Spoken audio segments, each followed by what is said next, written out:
Assalamualaikum warahmatullahi wabarakatuh. Apa kabar semua? Ketemu lagi dengan saya Irsandi.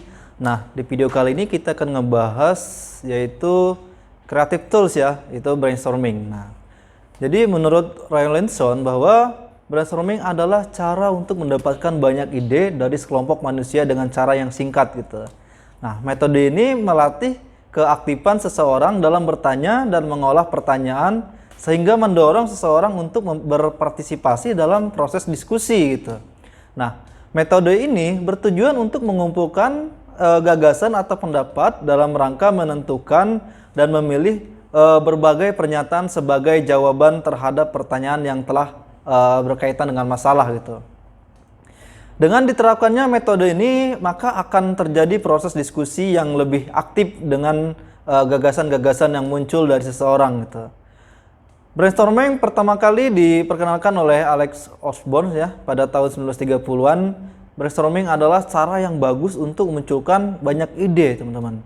Metode sumbang saran atau meramu pendapat ini ya atau disebut brainstorming ini merupakan perpaduan dari metode tanya jawab dan diskusi gitu. Nah, metode ini sesuai sebagai upaya untuk mengumpulkan pendapat yang dikemukakan oleh seluruh anggota kelompok, baik secara individual maupun kelompok gitu ya.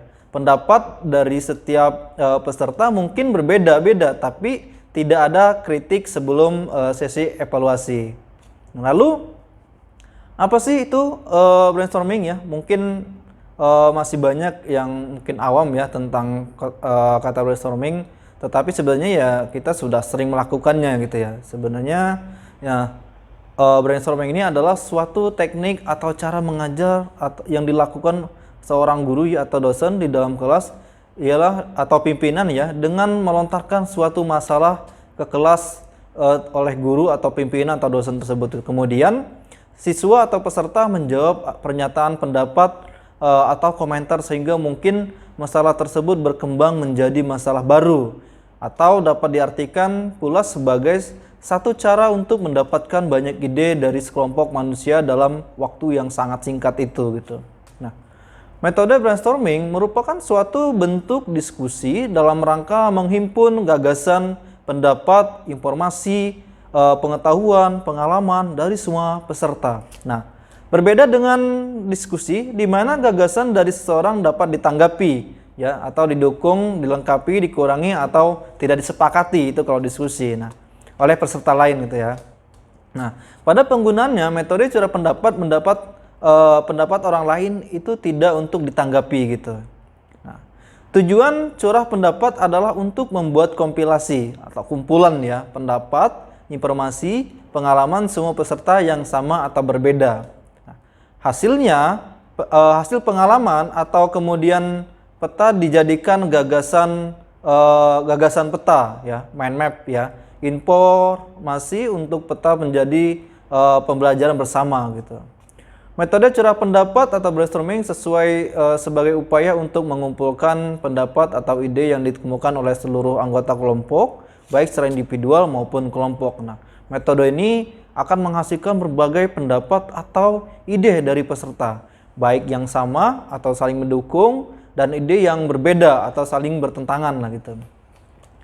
Kedua bentuk ide tersebut dapat memicu terjadinya perdebatan di antara peserta. Nah, metode brainstorming merupakan salah satu teknik untuk memperkirakan sejauh mana pengetahuan atau penguasaan materi yang telah dimiliki mahasiswa atau mungkin peserta gitu.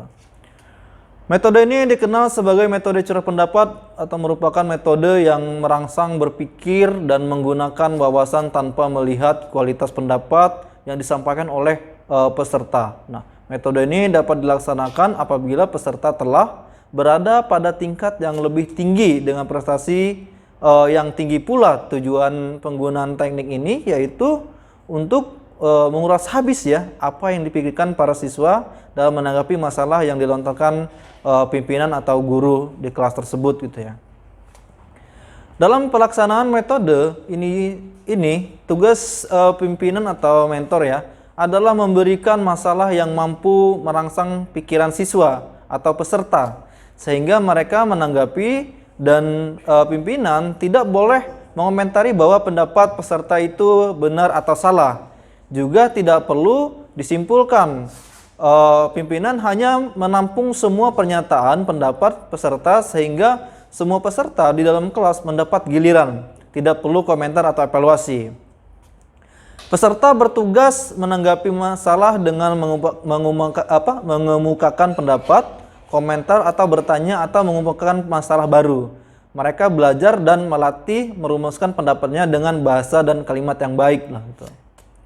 Kemudian ada beberapa hal yang bisa membuat brainstorming lebih efisien ya. Jadi di sini yang pertama itu tentukan tujuan brainstorming. Nah, brainstorming biasanya dilakukan untuk memecahkan suatu masalah atau mencapai sebuah goal tertentu. Maka ya tujuan tersebut harus ditetapkan dan disampaikan sebelum brainstorming berjalan gitu. Dengan menetapkan tujuan yang jelas ya, sisi brainstorming akan memiliki arah yang jelas pula gitu. Topik-topik yang tidak sesuai dengan tujuan brainstorming tersebut bisa dihilangkan dari diskusinya gitu. Nah, kemudian yang kedua, persiapkan ide sebelum sesi brainstorming. Nah, cara memaksimalkan brainstorming selanjutnya adalah mempersiapkan ide sebelum sesi brainstorming. Seringkali peserta brainstorming mengikuti sesi bertukar pendapat dengan pikiran yang kosong gitu. Mereka belum memiliki gagasan apapun tentang hal-hal yang akan dibahas. Oleh karena itu ya brainstorming kerap tidak efektif karena semua anggota baru berpikir saat sesi dimulai, dan ini nggak benar gitu ya. Padahal ide kreatif tersebut belum tentu datang ketika brainstorming sudah berjalan gitu.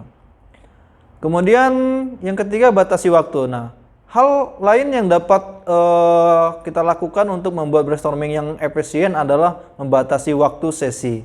Nah, durasi paling baik untuk melaksanakan brainstorming adalah sekitar mungkin 20-30 menit. Nah, pada rentang waktu tersebut, orang akan lebih fokus untuk berdiskusi dan bertukar gagasan. Namun, tentunya ada catatan bagi yang ingin membatasi waktu seperti ini gitu. Sebaiknya semua anggota sudah memiliki gagasan masing-masing ketika menjalani brainstorming tersebut gitu. Adapun aturan-aturan lainnya yang bisa dibuat untuk meningkatkan fokus brainstorming seperti larangan membuka gadget saat diskusi misalnya. Kemudian yang keempat, beri kesempatan semua berbicara. Nah, cara lain untuk membuat brainstorming yang efisien adalah memberi kesempatan bagi semua anggota untuk berbicara. Seperti yang telah dipaparkan pada awal artikel materi ya. Ini banyak orang berpikir bahwa anggota lainnya akan mengutarakan ide yang lebih baik. Maka mereka pun mempersilahkan orang lain untuk mengutarakannya. Nah, sementara itu mereka sendiri tidak terlibat banyak dalam diskusi. Hal ini tentu saja yang menghambat proses brainstorming. Kita tidak tahu siapa saja yang memiliki gagasan terbaiknya gitu. Siapa tahu mungkin ya peserta atau mereka yang diam saja sebenarnya punya ide yang lebih menarik. Nah, oleh karena itu ya sampaikan sejak awal bahwa semua peserta brainstorming harus mengungkapkan pendapatnya gitu. Kemudian yang kelima, tentukan satu orang pemimpin. Nah, brainstorming juga tidak akan berjalan lancar apabila tidak ada yang memimpin sesi diskusi.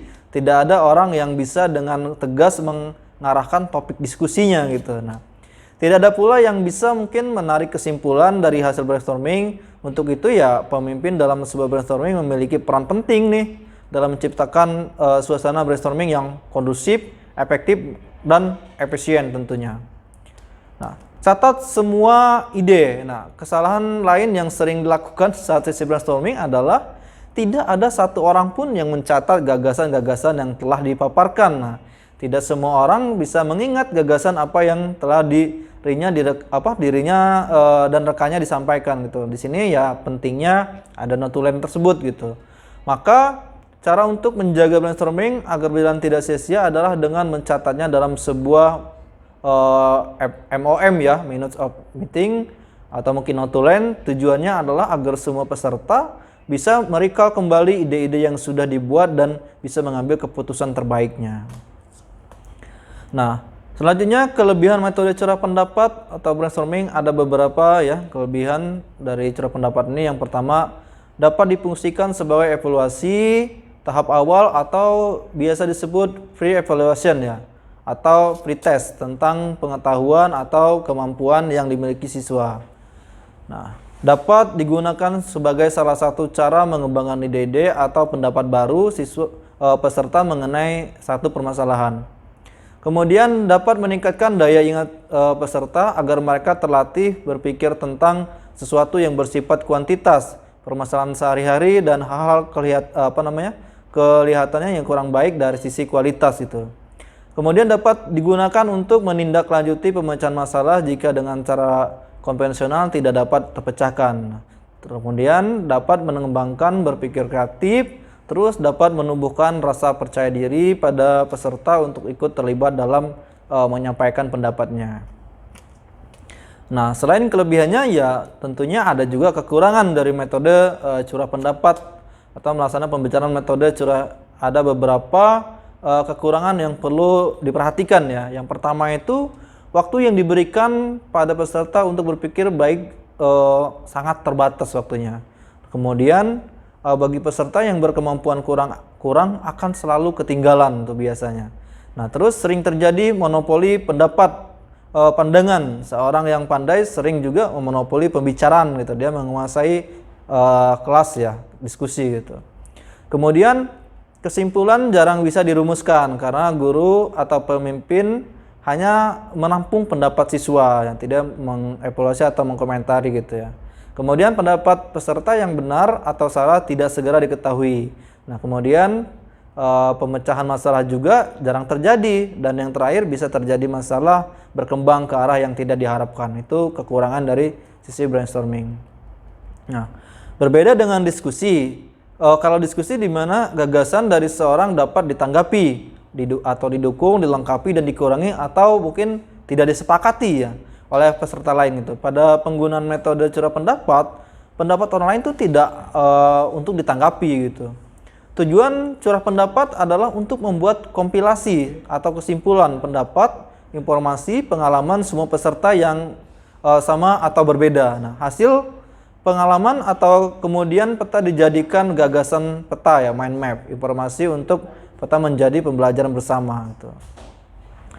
Lalu perbedaannya metode brainstorming dengan diskusi. Yang pertama itu kalau dari sisi brainstorming pendapat orang lain tidak untuk ditanggapi, kemudian menetapkan jawaban sementara dari masalah tersebut. Kemudian yang ketiga hasil kesimpulan dibantu oleh seorang yang menjadi peran penengah seperti guru gitu ya. Kemudian kalau dari sisi diskusi, gagasan dari seseorang dapat ditanggapi, didukung, dilengkapi, dikurangi atau tidak disepakati oleh peserta lain. Nah, menugaskan peserta untuk menjelaskan, menganalisa dan meringkas gitu. Kemudian hasil kesimpulan didapatkan dari kelompok diskusi tersebut gitu. Nah, demikianlah materi kali ini ya terkait creative tools yaitu brainstorming. Nah, kita akan bahas materi selanjutnya di video yang akan datang. Oke, saya ucapkan terima kasih. Wassalamualaikum warahmatullahi wabarakatuh. Thank you.